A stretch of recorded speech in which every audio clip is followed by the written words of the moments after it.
네. 자, 우리 성경 봉독하겠습니다.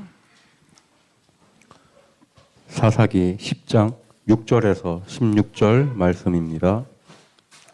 이스라엘 자손이 다시 여호와의 목전에 악을 행하여 바알들과 아스타롯과 아람의 신들과 시돈의 신들과 모압의 신들과 암몬 자손의 신들과 블레셋 사람들의 신들을 섬기고 여호와를 버리고 그를 섬기지 아니하므로 여호와께서 이스라엘에게 진노하사 블레셋 사람들의 손과 암몬 자손의 손에 그들을 파심해 그 해에 그들이 요단강 저쪽 길르앗에 있는 아모리 족속의 땅에 있는 모든 이스라엘 자손을 쳤으며 18해 동안 억압하였더라. 암몬 자손이 또 요단을 건너서 유다와 베냐민과 에브라임 족속과 싸움으로 이스라엘의 공고가 심하였더라. 이스라엘 자손이 여호와께 부르짖어 이르되 우리가 우리 하나님을 버리고 바알들을 섬김으로 주께 범죄하였나이다 하니 여호와께서 이스라엘 자손에게 이르시되 내가 애굽 사람과 아모리 사람과 암몬 자손과 블레셋 사람에게서 너희를 구원하지 아니하였느냐. 또 시돈 사람과 아말렉 사람과 마온 사람이 너희를 압제할 때에 너희가 내게 부르짖음으로 내가 너희를 그들의 손에서 구원하였거늘 너희가 나를 버리고 다른 신들을 섬기니 그러므로 내가 다시는 너희를 구원하지 아니하리라. 가서 너희가 택한 신들에게 부르짖어 너희의 환난 때에 그들이 너희를 구원하게 하라 하신지라. 이스라엘 자손이 여호와께 여쭈되 우리가 범죄하였사오니 주께서 보시기에 좋은 대로 우리에게 행하시려니와 오직 주께 구하옵나니 오늘 우리를 건져내옵소서 하고 자기 가운데에서 이방 신들을 제하여 버리고 여호와를 섬김에 여호와께서 이스라엘의 공고로 말미암아 마음에 근심하시니라. 아멘. 네. 감사합니다. 우리 같이 또 멀리서 왔는데 인사합시다. 하나님은 당신을 끝까지 사랑하십니다. 이렇게 인사합시다. 하나님은 당신을 끝까지 사랑하십니다. 네. 자, 오늘 본문에 보면 13절에 하나님이 이런 말씀을 하세요. 다시는 너희를 구원하지 아니하리라. 무서운 말이죠. 이 말을 하게 된 배경이 어떤지 오늘 우리 본문을 통해서 한번 살펴봅시다. 오늘 제목은 근심하시는 하나님입니다. 자, 요즘 오은영 씨가 진행하는 결혼지옥이라는 프로가 있습니다. 여기에 나오는 분들은 결혼을 했는데 말 그대로 지옥 같은 삶을 사는 사람들이 이 프로에 나왔습니다. 둘이 얼마나 크게 싸우는지 아내랑 저랑 보고 있으면 우리 아들들이 지나가다가 그렇게 소리치는 프로그램을 왜 보냐고 시끄럽다고 말할 정도로 TV에서도 크게 싸웁니다. 이들은 결혼을 했기는 했는데 이 결혼 생활이 원활하지 않은 것입니다. 그러니까 이들은 전혀 소통이 되지 않아요. 보면 특징이 소통이 되지 않고요. 대화만 하면 싸웁니다. 그래서 이들은 말을 안 하고 살든지, 부부의 특징이 전혀 말을 안 하고 살든지 아니면 싸우고 살든지 둘 중에 하나입니다. 말을 안 하든지 말하면 싸우든지. 둘이서는 도저히 해결점을 찾지 못해서 이곳에 나와서 상담을 받는 것입니다. 자, 여러분, 만일 이 두 사람이 결혼하지 않았다면 이런 일은 발생할까요? 안 할까요? 결혼하지 않았다면 이런 일들은 발생하지 않습니다. 그래서 많은 사람들이 결혼을 안 하는 쪽을 요즘 선택을 많이 해요. 결혼을 해서 많은 사람들이 결혼 지옥을 맛보니까 나는 결혼 안 해 그럽니다. 경험적으로 회사에 다니면서 우리 부장을 봐도 바람을 피고 내 친구가 결혼했는데 맨날 싸우고 내가 아는 형을 봤는데 이혼하려고 준비하고 있고 이러니까 젊은이들이 결혼할 맛이 나요? 안 나요? 결혼하면 저렇게 되나 보다라고 하면서 결혼을 피하는 것입니다. 자, 여러분, 그런데 결혼은 불행하려고 결혼합니까? 행복하려고 결혼합니까? 행복하기 위해서 결혼하는 거예요. 단순히 결혼해서 내가 행복하게 만들어야지라고 한다고 행복해지는 것이 아니라 성경을 보면 하나님께서 직접 세우신 제도가 있어요. 그게 뭐예요? 가정하고 교회예요. 그러니까 하나님께서 직접 가정과 교회를 세우셔서 그 안에서 어떤 의무, 우리가 지켜야 할 언약을 주셔서요. 그 언약대로만 살아가면 그 가정 안에서 우리가 천국 가기 전에 천국을 누릴 수 있도록 하나님이 그 가정을 만드신 것입니다. 여러분이 교회도 우리가 부족해 보이지만 이 교회에서 머리 대신 예수 그리스도의 그 뜻을 따라 지체들이 섬기며 살아가면 이 세상에서는 전혀 경험할 수 없는, 그 어떤 공동체에서도 경험할 수 없는, 그 어떤 술로도 쾌락으로도 경험할 수 없는 하나님이 주시는 천국의 행복을 이 땅에서 우리가 맛볼 수 있게 되는 것입니다. 결혼은 절대 지옥이 아니라, 교회는 절대 지옥이 아니라 하나님이 만드신 그 법대로만, 의무만 지키고 그 율법대로만 살아가면 이 땅에서 하나님 나라 가기 전에 천국을 맛볼 수 있는 곳이에요. 우리가 지인 섬김을 이야기했는데 좀 잠깐 이야기할게요. 좋은 이야기니까. 제가 이제 처음 방문을 해서 우리 조 집사님 사위랑 딸을 만났는데 너무 잘 살더라고요. 젊은 커플이 너무 잘 살고 그 사위가 사랑꾼이더라고요. 거의 뭐 아주 행복하게 너무 잘 살아요. 그래서 제가 듣던 말 중에 너무 반가운 말이 뭐였냐면 자기들이 너무 행복하게 잘 사니까, 뭐 우리는 목사님 신혼이니까 그렇겠죠 뭐 이럴 수 있겠지만 제가 보니까 정말 잘해요. 그래서 주변에 많은 친구들이 결혼을 안 하려다가 이 커플을 보고 결혼하고 싶은 마음이 그렇게 많이 들었다라는 이야기를 합니다. 그러니까 결혼 전도사가 된 거죠. 그러니까 결혼이라는 것은요, 여러분 정말로 이건 정말 하나님 앞에서 해야 돼요. 결혼은 하나님이 세우셨기 때문에 어떻게 살면 이 가정이 행복할 수 있을지 그 하나님의 말씀대로만 살면 얼마든지 행복하게 살아갈 수가 있습니다. 여러분 교회도 마찬가지입니다. 사람들은 교회 다니면서 힘들다고 해요. 그리고 어떤 분들은 억지로 다니는 분들도 많습니다. 특별히 뭐 때문에 힘들어요? 봉사하는 거 뭐 이런 거보다도 사람 때문에 많이 힘들어요. 목사님 저는 사람과 함께 어울리는 게 힘들어요. 사람과 맞춰서 살아가는 게 너무 힘들어요라고 하면서 상처를 받다 보니까 그 다음부터는 신앙생활을 어떻게 하냐면 목사님 저는 그냥 혼자 신앙생활 하겠습니다라고 하면서 자기 혼자 편안하게 주일날 그냥 교회만 와서 예배만 드리고 집에 가는 것이죠. 그럼 전혀 갈등은 없습니다. 편안하게 신앙생활은 하지만 아까 말씀드린 대로 하나님이 교회에게 주신 그 놀라운 복과 행복은 전혀 맛보지 못한다는 것입니다. 자, 그러니까 결혼이나 교회에서 신앙생활은 지옥을 맛보든지 천국을 맛보든지 둘 중에 하나입니다. 뭐라고요? 지옥을 맛보든지 천국을 맛보든지예요. 그래서 교회 다니면서도 지옥을 맛보는 사람이 있고요. 교회에서 정말 하나님이 우리에게 말씀하신 그 말씀에 잘 순종해서 지체들을 잘 섬기면서 천국을 맛보는 사람들이 있습니다. 좀 이따 먹을게요. 네, 감사합니다.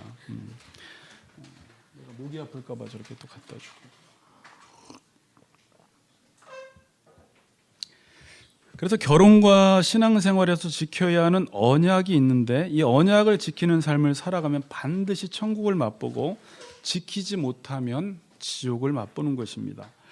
자, 지금 사사기는 이 신앙의 지옥을 맛보는 내용이에요. 신앙의 지옥. 사사기가 뭐라고요? 신앙생활하는데 여기 있는 이스라엘 백성들이 하나님을 섬기면서 전혀 행복해 보이지가 않아요. 맨날 하나님한테 얻어 터지는 내용만 나오는 것입니다. 그러니까 어찌 보면 신앙생활의 지옥을 지금 이스라엘 백성들은 계속 맛보고 있는 것입니다. 왜 이렇게 지금 신앙의 지옥을 맛보는 것이죠? 여기서는 하나님의 문제예요? 이스라엘 백성들이 문제예요? 이스라엘 백성들이 계속해서 우상 숭배를 하는 거예요. 다른 말로 간음을 하는 것입니다.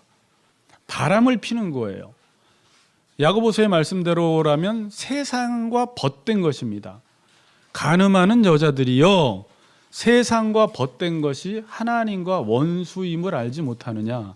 그러니까 우리가 하나님과 언약을 맺었는데, 우리 성의자매부터 잘 들어보세요. 하나님과 이렇게 언약을 맺었는데, 언약을 맺었으면 그 언약에 충실하게 살아가기만 하면 하나님이 우리에게 주시는 복을 다 누리는데, 우리는 하나님으로만은 만족이 안 될 것 같아서 예수를 믿어놓고도 이 언약을 어기면서 눈을 돌려서 이방인들처럼, 가나안 백성들처럼 우상 숭배를 하며 살아가는데, 성경에서는 이것을 가리켜 뭐라고 하냐면 간음이다라고 이야기를 해요. 바람 피는 것이다. 우상 숭배다. 이게 끔찍한 짓을 하는 거예요. 그러니까 여러분, 결혼하고 나서 다른 여자, 다른 남자 만나는 것은 어떻게 저럴 수가 있어? 어떻게 저렇게 추악한 짓을 할 수가 있어? 라고 하지만 우리가 신앙생활하면서 하나님의 말씀을 생명처럼 여기지 않고 이 세상 사람들이 살아가는 가치관을 따라 살아가는 것은 별 문제 삼지 않는데 그게 간음하는 것입니다. 이렇게 할 때 사사기서에서 말씀하는 것은 반드시 하나님이 보이지 않지만 진노의 손길이 그 개인에게, 그 공동체 가운데 진노를 하신다라고 성경은 말씀하고 있습니다. 그렇게 되면 어떻게 되냐면 이스라엘 백성들은 이제 신앙 지옥을 맛보는 거예요. 그래서 신앙생활하는데 너무 고통스러운 신앙생활을 하게 되는 것입니다. 고통스러운. 여러분, 근데 오늘 본문에 보면 이스라엘 백성만 고통스러운 것이 아니라 하나님도 고통스러워요. 지금 엄청난 이스라엘 백성도 하나님이 얼마나 싸우면, 이 내용 여러분들 파악을 다 됐는지 모르겠지만 하나님께서 나 다시는 너 구원하지 않아, 지금 이런 말까지 하시는 거예요. 하나님이 이런 말씀 하시는 적 별로 없어요. 물론 호세아에서요, 너는 내 백성 아니야, 나는 너에게 긍휼을 베푸지 않아, 이런 말씀 하신 적이 있는데 내가 다시는 너 구원하지 않는다고 말씀하시는 적이 없어요. 그러니까 여기서 지금 엄청나게 이스라엘 백성과 하나님과 지금 싸움이 일어나고 있는 것입니다. 그러니까 이스라엘 백성들이 하나님의 말씀에 불순종하면 이스라엘 백성만 고통당하는 것이 아니라 지금 하나님도 고통당하고 있는 모습을 우리가 보게 됩니다. 여러분, 이스라엘이 계속 이렇게 언약을 어기면, 자, 들어보세요. 하나님이 어떻게 해야 되죠? 원래는 이스라엘 백성들이 계속 바람펴, 우상숭배, 또 바람펴. 오늘 본문 6절에 보니까 이제 한두 우상을 섬기는 게 아니라 7 우상을 섬겨. 이 말은 뭐냐면 완전수인데 완전히 우상과 연합이 돼버린 거예요. 그러니까 믿는 하나님의 백성이 가나안 백성들과 다를 게 없는 거예요. 완전히 우상과 연합되어 삽니다. 그럼 규환이가 하나님이야.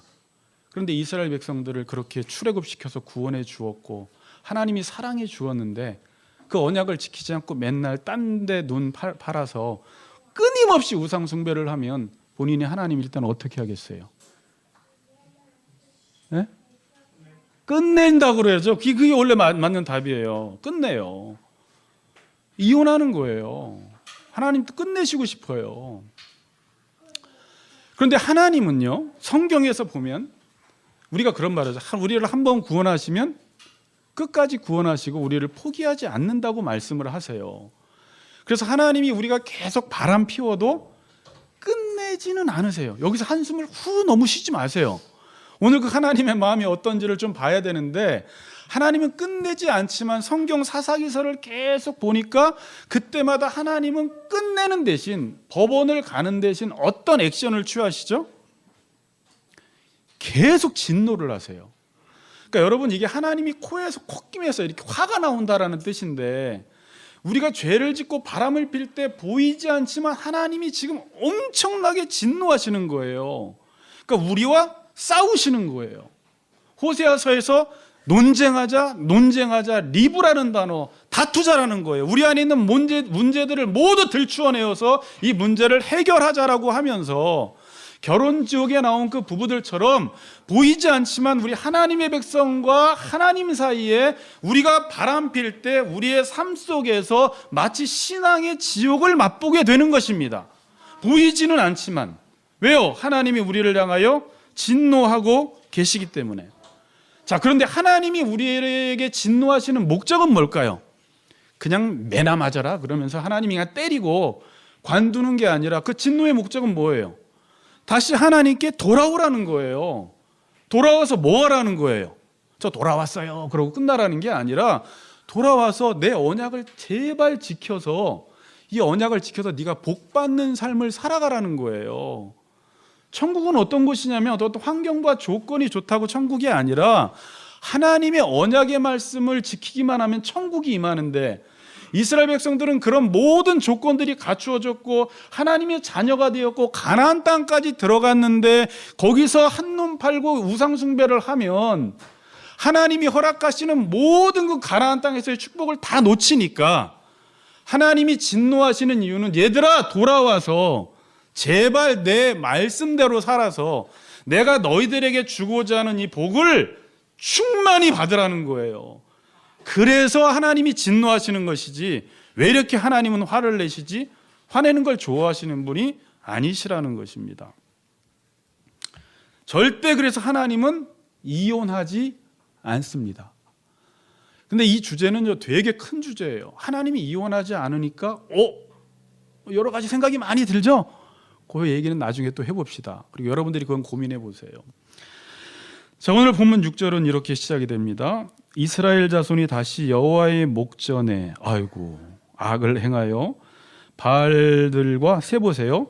바알들과 아스타롯과 아람의 신들과 시돈의 신들과 모압의 신들과 암몬 자손의 신들과 블레셋 사람들의 신들을 섬기고 그 다음에 어떻게 돼요? 여호와를 버리고 그를 섬기지 아니하므로. 가만히 보니까 사사기서의 패턴은 이방신을 섬기는 게 동시에 하나님을 버리는 것이구나라는 걸 알 수가 있어요. 그러니까 이스라엘 백성들은 나는 지금 하나님의 백성이 되었다. 그리고 나가서 우상 숭배를 하면 여전히 하나님의 백성이라고 착각을 하는데 사사기 기자는 하나님 편에서 볼 때는 너희들 우상 숭배하는 것은 나를 버린 거다라고 지금 이야기를 하고 있는 거예요. 이 단어가 워드 플레이를 했어요. 비슷해요.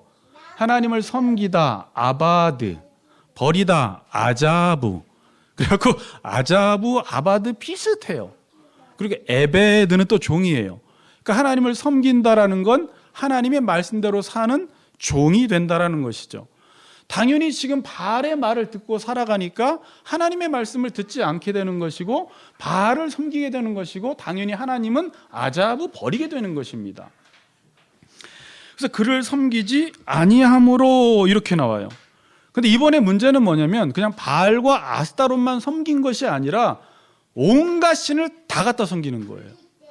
여러분 가나안인들도 자기 신들만 섬기지 옆에 있는 이방 나라의 신까지는 섬기지 않는데 지금 이스라엘 백성들은 자기에게 유리하기만 하면 그게 뭐 도덕적으로 옳든지 그르든지 인신 제사를 드리든지 안 드리든지 돈만 된다면 그냥 그 신을 냅다 섬겨버리는 거예요. 그러니까 이 당시에 얼마나 타락했는 줄 알겠죠. 그러니까 마치 이제 쉽게 이야기하면 그리스도인들이 하나님의 말씀은 지키지 않고 세상에 나가서 어떤 게 나한테 유리하고 유익하고 돈만 된다면 하나님의 말씀이고 뭐고 다 버려버리고 그냥 훌라덩 거기에 넘어가 버린다라는 거예요. 그러다 보니까 지금 섬기던 신이 몇 개가 돼버렸어요? 7개. 완전수가 돼버린 거예요. 완전히 우상과 연합하게 된 것입니다. 이렇게 여러 신들을 섬긴다라는 말은 무엇을 의미하냐면 지금 이스라엘이 이렇게 우상을 섬긴다라는 말은 하나님과 멀어져도 잘 들으세요. 너무나 멀어졌다는 거예요. 근데 지금 이스라엘 백성들은 이렇게 7의 우상을 섬기면서 자기가 하나님으로부터 멀어졌다라는 것을 알까요? 잘 모를까요? 희한하게 몰라요. 역사를 기록해서 나중에 보면은 이 이스라엘 백성들이 엄청난 죄를 지었구나라는 것을 아는데 우리도 이 시대 2024년도에 일어나는 모든 신앙인들의 지금 행태들을 훗날에 100년 후에 어떤 역사가가 기록하면 그 시대는 엄청나게 타락했구나. 신앙인들이 어마어마하게 간음하며 살았구나라는 걸 아는데 지금 여기에 우리가 살고 있을 때는 잘 몰라요.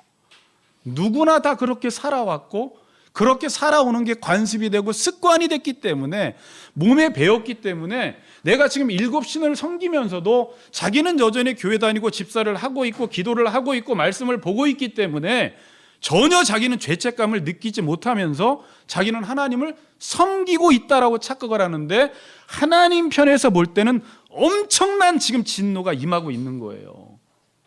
그러면 삶 속에 어떤 일이 생기겠죠. 너무나 멀어졌다라는 것입니다. 이 말은요, 가나안인들과 거의 똑같이, 거의가 아니라 가나안 백성들보다 더 타락하면서 살아갔다라는 말이에요. 다를 게 없어요. 여러분 그런 말 하는 적 있지 않나요? 우리가 어떤 신앙인들을 딱 봤을 때 그런 말 자주 했죠. 야, 저 사람 믿지 않는 자보다 더한다. 야, 저 권사님, 저 목사님 보니까 믿지 않는 사람보다 더하다. 그러니까 보니까 예배는 드리고 교회는 다니는데 살아가는 것 보니까 거의 믿지 않는 사람들과 모든 게 똑같고 모든 가치관이 다 똑같고 똑같은 정도가 아니라 예수 믿으면서 욕망만 커져가지고 그 욕망을 하나님께 이루어달라고 하니까 믿지 않는 사람들보다 오히려 더 욕심이 많은 삶을 살아가는 모습을 우리가 보게 돼요. 가정에서 자녀를 키우는 것도 세상 사람들이 키우는 것과 똑같고, 직장에서 일하면서 불의를 행하는 것도 똑같고, 사람을 만날 때 내가 유리하나 유리하지 않나 이해관계 속에서 만나는 것도 똑같고, 무엇을 할 때 가장 먼저 자신의 이익을 따지는 것도 똑같고, 사람끼리 모이면 서로 섬기는 것이 아니라 비난하고 정죄하는 것도 똑같고, 사람들을 존중하지 않고 학대하는 것도 똑같고, 예수 믿는 사람들이 부부로 만나서 언약을 지키며 살아가야 되고 서로 사랑하고 복종해야 됨에도 불구하고 더 나아가서 바람피고 딴짓하는 것도 믿지 않는 자들과 똑같은 것입니다. 세상 사람들과 다를 게 하나도 없어요. 그런데 주일날 어디는 가요? 답이 뭐예요? 교회는 가죠. 교회는 간다는 거예요. 6절 하반절에 보면 여호와를 버리고 그를 섬기지 아니함으로, 아까 버린다라는 히브리어가 뭐라고 했어요? 아자브라는 건데, 이 아자브의 뜻이 세 가지가 있어요. 하나님의 곁을 떠나다. 두 번째, 사무엘상 3장 30장 13절에 이렇게 쓰여졌는데, 이용 가치가 없어지게 되어 버려버리다. 마지막은 어떤 것에 구속됨이 없이 자유스럽다. 열왕기상 21장 21절의 의미인데, 아자브의 뜻이 뭐라고요? 그의 곁을 떠나다, 이용 가치가 없어지게 되어 버리다, 어떤 것에 구속됨이 없이 자유스럽다. 그러니까 이스라엘 백성들이 지금 하나님의 곁을 떠난 것입니다. 이게 무슨 말이에요? 관계는 맺고 있는 것 같지만 하나님의 곁을 떠났어요. 그럴 수 있어요. 우리도 교회는 나올 수 있지만 마음이 다른 데가 있으면 하나님의 곁을 떠난 거예요. 부부끼리 한 집에 살지만 마음이 떠나서 완전히 곁을 떠난 사람들이 있어요. 그런데 한 집에는 있어요. 아까 두 번째가 뭐였어요? 이용 가치가 없어지게 되어 버려버리다. 그러니까 이스라엘 백성들이 하나님을 딱 보니까 이용 가치가 없는 거야. 아까 우리 김 집사님 기도한 것처럼 하나님을 수단으로 써야 되는데 내가 이루고자 하는 어떤 그 욕망을 이루려고 보니까 하나님은 별 도움이 안 되는 거야. 오히려 어떤 게 더 이용 가치가 있어 보이는 거예요. 가나안 신들을 섬기는 게 이게 돈이 될 것 같고 이게 유익이 될 것 같은 거예요. 이게 나의 어떤 탐욕을 채워줄 것 같으니까 가나안 신들을 섬기는 것 이용 가치가 있어 보이니까 반대로 하나님은 이용 가치가 전혀 없어 보이는 거예요. 그래서 하나님을 버리는 거예요. 자, 하나님이 이용 가치가 없어지게 느껴지니까 어떤 일이 일어나요? 하나님의 말씀대로 살아가고 신앙생활하는 게 구속으로 느껴지는 거예요. 세 번째 의미. 그래서 교회 다니는 게 왜 이렇게 구속 같아? 아유, 교회 안 다니고 그냥 천국이나 갔으면 좋겠는데 왜 교회를 자꾸 나가야 되고 왜 신앙생활을 해야 되고, 같이 걷는 교회 나갔더니 계속 지체들을 섬기라고 하고 나 살기도 바빠 죽겠는데 계속 십자가에 지는 삶을 살아가라고 이야기하니까 그게 구속으로 느껴지는 거예요. 지금 나 하나 먹고 살기도 바빠 죽겠는데. 그래서 하나님을 버리는 거예요. 이용 가치가 없어 보이는 거예요. 이용 가치가 없어 보이니까 신앙생활하는 게 자유가 아니라 뭐예요? 기쁨이 아니라 구속으로 느껴져요. 그럴 때 특징은 뭡니까? 우리의 마음이 여기 있지 않아요. 우리의 마음이 하나님께 있지 않고 어디가 있는 거예요? 세상에 가 있으니까 내가 하나님을 섬기는 모든 게 다 구속으로 느껴지는 거예요. 자유가 없는 거예요. 무슨 진리를 알지니 진리가 너희를 자유케 하리라? 신앙생활이 무슨 자유야? 진리는 나를 억압하고 구속하지. 진리가 자유인지를 모르고 신앙생활하는 것입니다. 여러분, 보통 하나님의 백성들이, 자, 여러분들이 이제부터 하나님이라고 생각하세요? 자, 입장을 바꿔야 돼요. 역지사지해봐야 돼요. 이 이스라엘 백성 입장에 가면은 계속 하나님이 이상한데, 여러분이 지금 하나님의 입장에서 이스라엘 백성들이 막 일곱 신을 섬기고 막 이런 것들을 지켜보는 하나님의 입장에서 볼 때 6절까지 오면 하나님은 어떻게 하셔야 된다고요? 법원에 가야 돼요. 법원에 가서 이혼도장 찍어야 됩니다. 하나님이 이제는 이들을 용서할 필요도 없고 이들에 대한 미련을 가질 필요도 없어요. 이런 사람들은 그냥 버려도 되는 거예요. 적당히 바람핀 게 아니에요. 하나님과 언약을 맺고 그 구속의 은혜를 하나님이 베풀어 주셨음에도 불구하고 가나안 땅에 들어가서 정말 하지 말아야 될 행위들을 하고 있는 거예요. 그럼 하나님이 여기서 7절에서 성경이 끝나야 돼요. 제가 보기에는 끝! 나 지겹다 이제 너희들하고 사는 것도. 우리 법원에 도장 찍자! 그러고 이제 끝내버려야 돼요. 그게 맞지 않습니까? 왜 또 고개를 숙이세요? 맞다고 해주셔야지. 네. 그래서 7절은 저는 이렇게 썼어요. 하나님이 이스라엘을 포기하셨더라. 이렇게 해서 성경이 끝나는 게 맞습니다. 이제 그만하자. 지긋지긋하다. 너랑 더 이상 싸우는 것도 진절머리 난다 라고 하나님이 소리치시면서 방문을 꽝 닫고 나가버리셔야 돼요.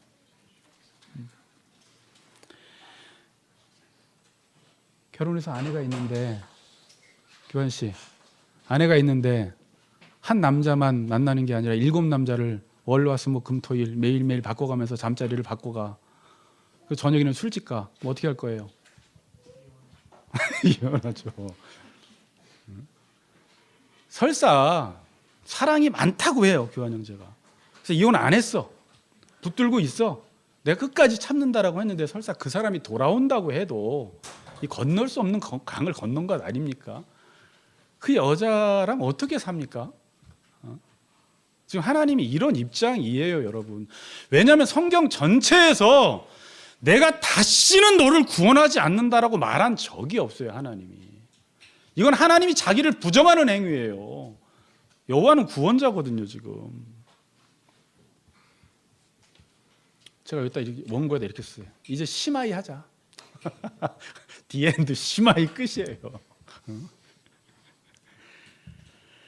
근데 7절은 또 이렇게 시작이 돼요. 하나님의 마음을 보세요. 7절. 야, 하나님이 지금 여기서 끝내야 되는데 여호와께서 이스라엘에게 또 뭐 하세요?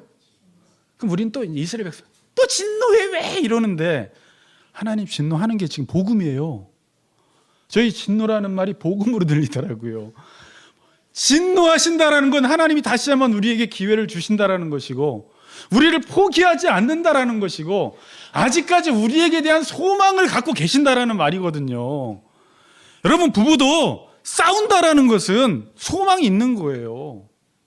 교회에서도요, 목사와 성도 간에 싸운다라는 것은 뭔가 비전이 있으니까, 소망이 있으니까 싸우는 거죠. 아무 무관심하면요, 여러분, 그게 좋은 게 아니죠. 저는 이 진노한다라는 게 엄청난 복음으로 다가왔습니다. 여러분, 하나님이 침묵하시면 좋을 것 같죠. 안 때리면. 우리는 하나님이 안 때리면 오케이 할 것 같지만 거꾸로 생각해야 돼요. 하나님이 나를 안 때리시면 나 버렸구나. 로마서 1장이 하나님의 진노 중에 가장 무서운 게 뭡니까? 뭘 하든지 그냥 내버려 두는 거예요. 내가 잘못 살고 바람 피고 무슨 짓을 해도 하나님이 그냥 유기 내버려 두어서 그 안에 있는 죄성 정욕대로 동성연애를 하든지 자기 정욕대로 상실한 마음대로 내어버려 두사 29가지의 죄악을 다 짓게 만드세요. 그렇게 하세요, 하나님이. 그런데 하나님이 딱 영환이 잘못했는데 탁 때린다라는 건 영환이 나 너 포기 안 할 거야. 네가 언젠가는 내 말씀 듣고 이 말씀대로 돌아오게 만들 거야라는 하나님의 의지라는 거예요. 하나님이 진노하시는 게 좋은 거예요. 복음입니다. 8절 보세요. 자, 그래서 아까 7절에 여호와께서 이스라엘에게 진노하사 블레셋 사람들의 손과 암몬 자손의 손에 그들을 또 파셨어요. 이거는 여러분 우리를 구원하기 위해서 그런 것입니다. 8절. 그랬더니 또 그 해에 바로 그들이 지금 요단강 저쪽 오른쪽이에요. 나중에 입다 이야기가 여기서 시작이 됩니다. 요단강 저쪽은 루벤, 갓, 므낫세 반지파가 있죠. 이 길르앗은 지금 갓 지파 안에 속해 있는 곳이에요. 요단강 동쪽에. 그러니까 길르앗에 있는 아모리 족속의 땅에 있는 모든 이스라엘 자손을 어떻게 했어요? 지금 암몬과 블레셋이 그들을 쳤어요. 이건 암몬과 블레셋이 친 게 아니라 하나님이 암몬과 블레셋의 마음을 일으키셔서 이스라엘 백성들을 치게 만든 거예요. 자기들도 왜 친지 잘 모를 거예요. 그러나 그 당시에 역사학자들이 볼 때는 어떤 사건이 있었겠죠. 사건이 있어서 그들을 치게 만든 것입니다. 그리고 18해 동안 억압하였더라. 18년 동안 하나님이 진노를 하십니다. 9절, 암몬 자손이 또 요단을 건너서, 이제 암몬 자손이 어디로 왔어요? 요단강 동편에서 다시 요단강을 건너서 요단강 서쪽으로 와서 누구? 유다와 베냐민과 에브라임 족속과 싸움으로 이스라엘의 공고가 심했더라 그래요. 여러분, 유다는요 웬만해서는 당하지 않는 지파예요. 엄청나게 힘 있는 지파인데 지금 하나님이 한번 그 암몬과 블레셋을 통해서 치시니까 어떻게 됐어요? 이스라엘의 공고가 심해지고 이기지를 못하는 것입니다. 자, 여기서 8절에서 쳤으며 나오죠. 그 다음에 18일 동안 억압하였다라는 말이 지금까지 사사기에서 나온 단어 중에 제일 무서운 단어예요.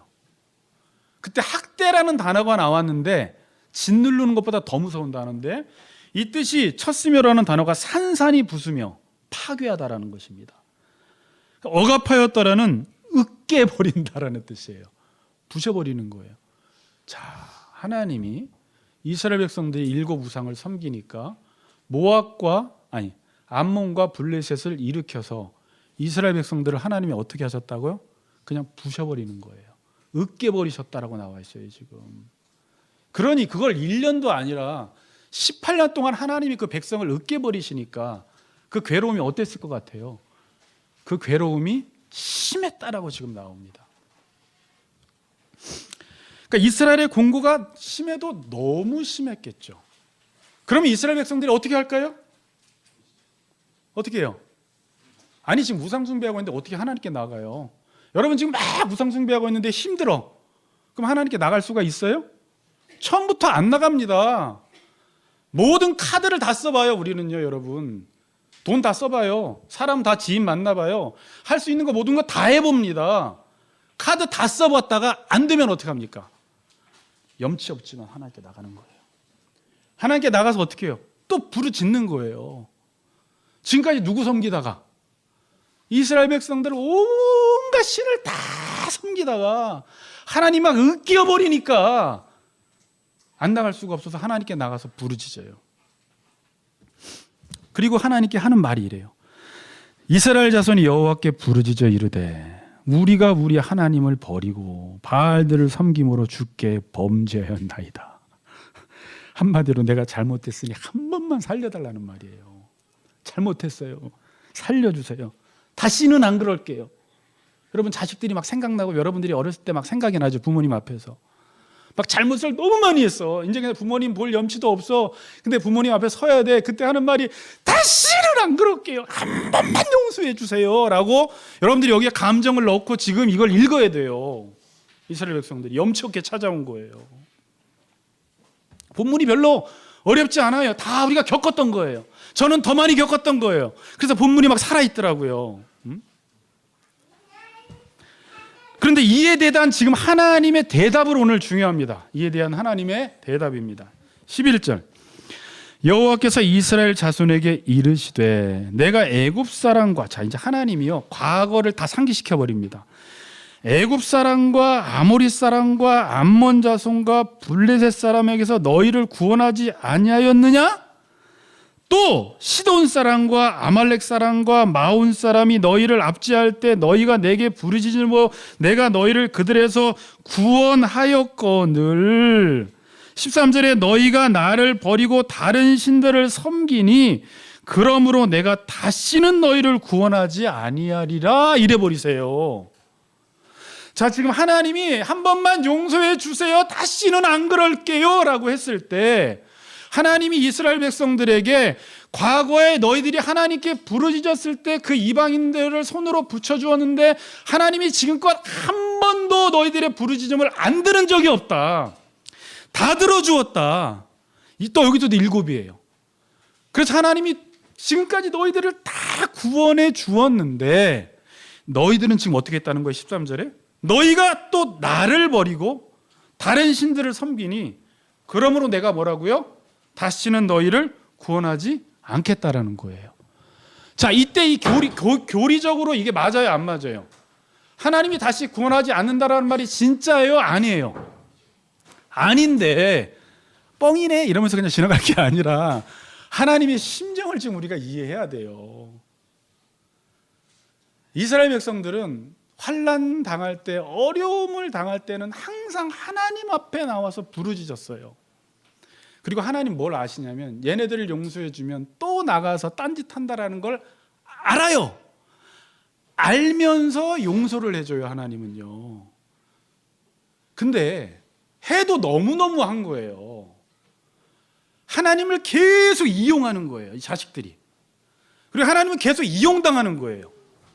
그럴 때 여러분 뭘 느껴요, 자식한테? 그때 두 단어, 두 글자, 비읍으로 시작되는 거. 배신 제일 잘하네. 배신감을 느끼는 거예요. 근데 자식을 알아. 얘가 지금 와서 한 번만 용서해 주는데 했는데 하나님은 또 알아. 얘 또 나가서 또 섬길 걸 또 알아. 그래서 하나님이 말로는 나 다시는 너희 구원하지 않을 거야. 이 심정 아시겠어요? 예측이 되는 거예요, 하나님은. 너무 큰 상처를 받은 거예요.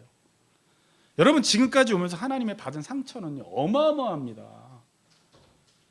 여러분 뭐 교회에서 상처받았다, 나 다시는 뭐 모임 안 가, 다시는 그 사람 안 만나, 내가 다시는 교회에서 뭐 봉사 하나 봐라, 이게 다 상처 때문에 그런 거거든요. 여러분들은 한두 번 그러고 그런 말 하죠. 하나님은 지금 수십 번 당하시는 거예요. 배신과 상처와 자식들이 어려움을 당할 때는 나 찾아오다가 또 괜찮아지면 나갈 걸 뻔히 아시고 가늠할 걸 뻔히 아시는 거예요. 그러니까 자식들 앞에서 한마디 하는 거예요.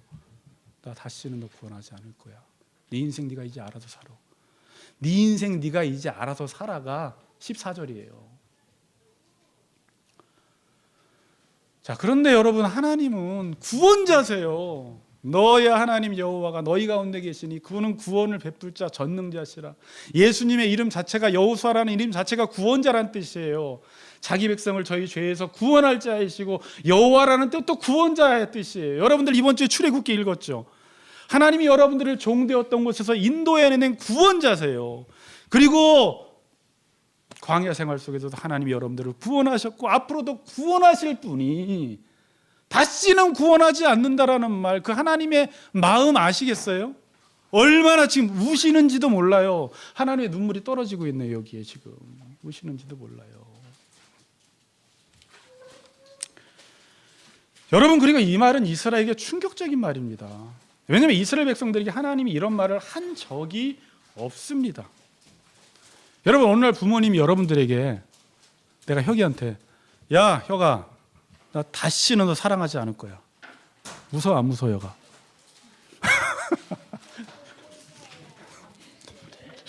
아빠가 그럴 리가 있나? 이스라엘 백성들이 맨날 그랬다니까요. 무슨 구원을 안 해? 내가 부르짖을 때마다 도와주더만. 그걸 이용하는 거예요. 이용하는 거예요. 아빠는 마음이 약해. 저렇게 말을 해도 또 내가 돈 달라고 하면 또 주고, 내가 술 먹고 와서 또 집 나가 또 오면은 또 해줄 거야 분명히. 이게 자식들이에요.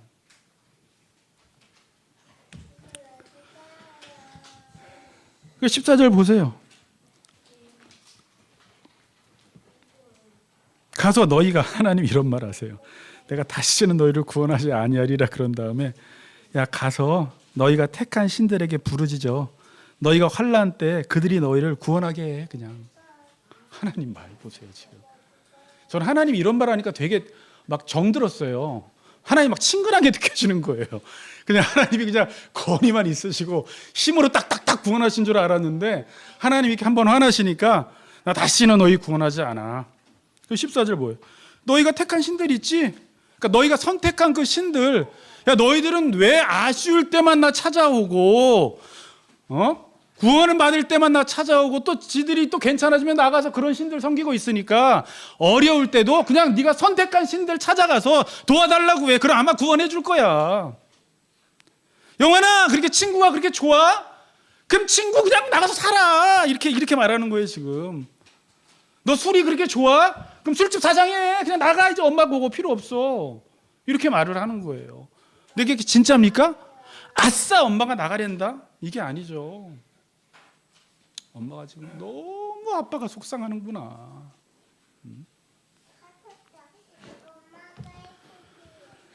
이 말은 그 말이에요. 제가 이제 여러 가지 제가 이거 번역하는데 제가 이제 이 감정을 느껴서 쭉 썼는데, 하나님이 그러세요. 너희가 택한 신들, 너희가 사랑하는 신들, 너희가 구원하지도 못하는 죽은 신인데 왜 얘들아 그런 신들을 쫓아가냐라는 거예요. 나만 너를 사랑해. 나만 너를 구원해. 너희들 내 사랑 몰라? 제발 내 사랑 좀 알아줘. 하나님 이렇게 말씀하시는 거예요. 야, 내가 너 얼마나 좋아하는지 알아? 내가 너 얼마나 사랑하는지 알아? 왜 내 마음을 몰라줘? 더 나아가서 너 언제까지 내 말 안 들을 거야? 너는 언제쯤 돼야 정말 나를 사랑할 거니? 저는 이 말 했다고 봐요. 언제쯤 나를 사랑할 거니? 그 말은 언제쯤 내가 너에게 주는 그 말씀을 들을 거니? 그 말씀을 듣고 내가 너 정말 복을 받았으면 좋겠는데 뭐가 그렇게 세상에 좋다고 세상에 나가 있어? 내가 너처럼 너를 사랑하는 사람은 나밖에 없어. 친구고 술집 사장이고 아무리 좋은 직장 상사라 할지라도 나처럼 더 사랑하는 사람 없어. 제발 내 말을 듣고 복 좀 받아라 얘들아. 얼만큼 내가 너를 기다려 주어야 하니? 하나님 이런 말씀하시는 거예요. 저 여기서 이렇게 적었어요. 마지막 한마디. 아들아, 나 너무 힘들어. 나 너무 고통스럽다.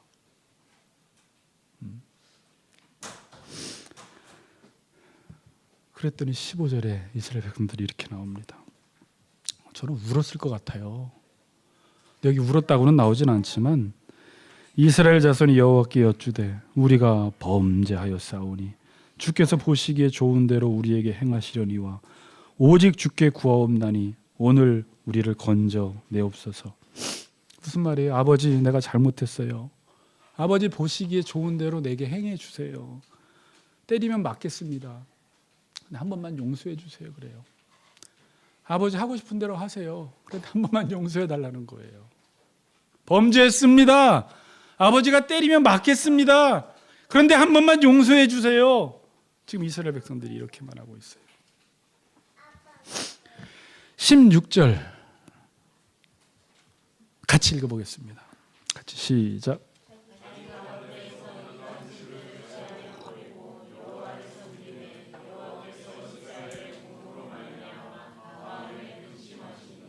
자, 이 해석이 애매한 게 있는데, 자 16절에 보면 이들이 갑자기 자기 가운데 있는 이방신들을 제하여 버리고 여호와를 섬겼어요.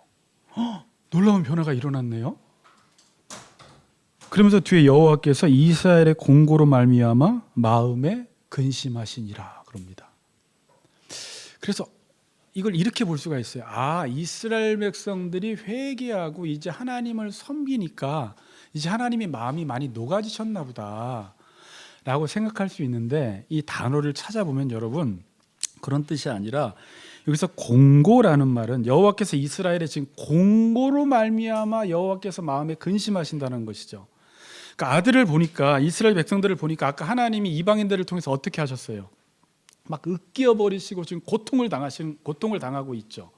그래서 이 공고라는 말은 힘든 일, 고난, 고통이에요. 그러니까 이스라엘 자기 백성들이 너무 힘들게 사는 거예요. 너무 큰 고통을 당하고 고난을 당하는 거예요. 자, 그러니까 하나님이 지금 마음은 어때요? 그 전구절에 보면 나 다시는 너 구원하지 않아 그래요. 마음 같아서는 구원하고 싶지 않아. 마음 같아서는 그냥 포기하고 싶어. 마음 같아서는 집 내보내고 싶어. 그런데 아들을 보고 있는데 그 아들이 너무 망나니처럼 불쌍하게 사는 거야. 내가 저 아들을 놓고 싶어. 마음은 구원하고 싶지도 않아. 이 관계를 끊어버리면 편한데 이걸 유지하려다 보니까 너무 고통스러운 거예요. 여러분, 이혼하면요 이 고통 안 당합니다. 딱 끊어버리면 너는 너의 삶, 나는 나의 삶인데요, 부모가 당하는 고통이 뭐냐면 자식을 봤을 때 이런 자식들이 있을 때 그냥 집 나가. 또 다시는 그냥 나랑 연 끊어버리자.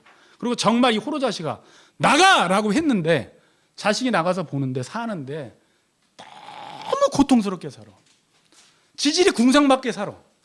그러니까 이 부모가 그걸 보고 끊었는데 자다가 눈물이 나오고 자식 생각이 나는 거예요. 내가 아니면 저 자식을 돌볼 사람이 없는 거예요.